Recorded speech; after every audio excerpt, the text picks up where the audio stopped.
पूजा करने गई थी और उस मंदिर में जाकर के पूजा कर रही है। उसी समय एक बहुत बड़ा बलवान जिसका नाम बिंदजीवा बताया जाता है आता है और इसको पीछे से पकड़ लेता है। जब पीछे से पकड़ लेता है कवि जी, प्रमाण मिलता है वेदों में कि उस समय यह सुपर्णखा उसको बताती है कि तुझे पता नहीं है कि तुम किसके साथ छेड़छाड़ कर रहे हो, मैं लंकेश की बहन हूं और वह लंकेश जो चाहे तो तुमको दबा के चकनाचूर कर देंगे। बिंदजीवा बोला कि मैं भी शिव का बहुत बड़ा भक्त हूं और तुम्हारा भाई भी बहुत बड़ा भक्त है, जाकर के अपने भाई से कह दो मैं अब तुमसे शादी करूंगा। यह बात रावण तक जाती है। रावण और बिंदुजीवा में लड़ाई शुरू। सदैव से रीत है नारियों के लिए लड़ाई जर जोरू जमीन। दोनों की भीषण लड़ाई के बीच दोनों शंकर के उपासक भगवान भोलेनाथ जान गए कि जब तक नहीं आएंगे कुछ न कुछ गड़बड़ होगा। दोनों के बीच में आते हैं और दोनों को किनार करके रावण को समझाते हैं कि कहीं न कहीं तो तुमको शादी करना ही है।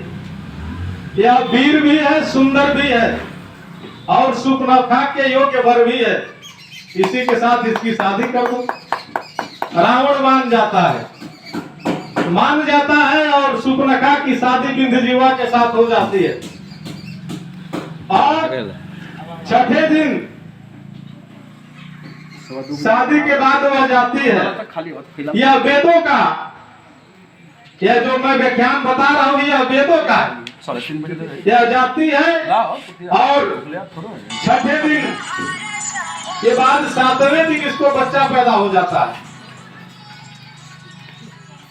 सातवें दिन उसके बाद इधर मंदोदरी भी रावण से कहती है कि स्वामी कम से कम हमारी ननद की कुछ खोज खबर तो कर लीजिए।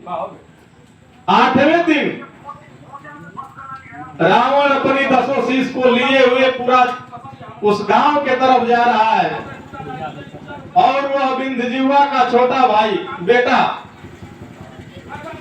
धनुष बाण लेकर के बच्चों के साथ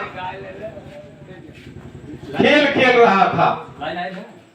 जब छोटे छोटे बच्चों के साथ वह खेल रहा है, गांव के करीब जब रावण पहुंचता है तो सभी बच्चे दानव करके भाग जाते हैं। अब बिंदजीवा का वह बेटा भी भाग रहा है और आगे वह लड़का जा रहा है, रावण भी पीछे पीछे जा रहा है। और वह छोटा बच्चा जैसे ही अपने घर में घुसा, रावण भी उस घर में घुसा और जैसे ही रावण वहां पहुंचा, सुपर्णखा पांव पकड़ के रोने लगी। अब वह छोटा बच्चा, प्रमाण मिलता है कि जो उसके घर में चूल थी उसी के पूत जो बोलते हैं जिसको, उसी में जाकर के बैठा था। रावण शांत कराता है सुपर्णखा को, उसकी दृष्टि उसी बच्चे की ओर है। जैसे रावण उधर देखता वह नीचे ढुक जाता, फिर निगाह हटाता ऊपर हो जाता। रावण जब पानी पी लिया तो सुपर्णखा से पूछा कि ये कौन है। सुपर्णखा बताई भैया ये आपका भांजा है। रावण अवाक हो गया और बुलाया कि भांजे आओ। आराम के दौरान यह प्रमाण मिलता है कि वह छोटा बच्चा सुपर्णखा का रावण के 10 शीश पर खेलते खेलते कूद जाता है। रावण डर जाता है कि इतना छोटा बच्चा मेरे 10 शीशों को रौंद दिया, जब यह बड़ा होगा तो मेरा राज छीन लेगा। भोजन के बाद रात्रि में यह प्रमाण मिलता है वेदों से, जब बिंदजीवा भी सो जाता है, सुपर्णखा भी सोती है, उसका बच्चा भी सो जाता है।